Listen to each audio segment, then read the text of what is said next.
অনেকদিন আগের কথা। একটি ছিল ছোট্ট গ্রাম, নাম ছিল তার শালগ্রাম। গ্রামের এক কোণে ছিল এক পুকুর। সবাই বলতো ওটাই নাকি শাকচুন্নির পুকুর। দিনের আলোতে পুকুরটা খুব সুন্দর ও শান্ত থাকলেও রাত নামলে নাকি সেখানে অদ্ভুত আওয়াজ শোনা যেত। গ্রামের লোকরা খুব ভয় পেত। সেই পুকুরকে সূর্য ডুবার পর ওইদিকে কেউ যেত না।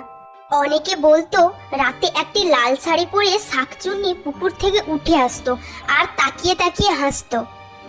একদিন গ্রামের এক সাহসী ছেলে ঠিক করলো সে এই রহস্যের শেষ দেখবে। সে তার সাথে নিল একটি লণ্ঠন, কিছু জামা আর একটি আয়না।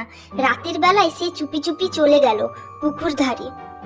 সে দেখলো পুকুরের জল খুব সুন্দর, চাঁদের আলো পড়ছে। হঠাৎ এক কুয়াশা ভেসে এলো, আর সেই কুয়াশার মধ্যে ভেসে এলো এক মেয়ের হাহাকার। আমার গয়না কোথায়, আমার গয়না দাও। ছেলেটি ভয় পেয়ে গেল, কিন্তু সে তবুও পালালো না। সে আয়নাটাকে তুলে ধরলো। আয়নাতে দেখতে পেল এক শাকচুন্নি। তার চোখ ঝলঝল করছে, কিন্তু আয়নায় পড়তে তার চেহারা বদলে গেল। একটি দুঃখিনী মেয়ে দাঁড়িয়ে আছে। তুমি তো আগে মানুষ ছিলে, তাহলে তুমি সবাইকে ভয় দেখাচ্ছ কেন? আমার নাম পদ্ম। আমি অনেক বছর আগে এই পুকুরে ডুবে মারা গেছি।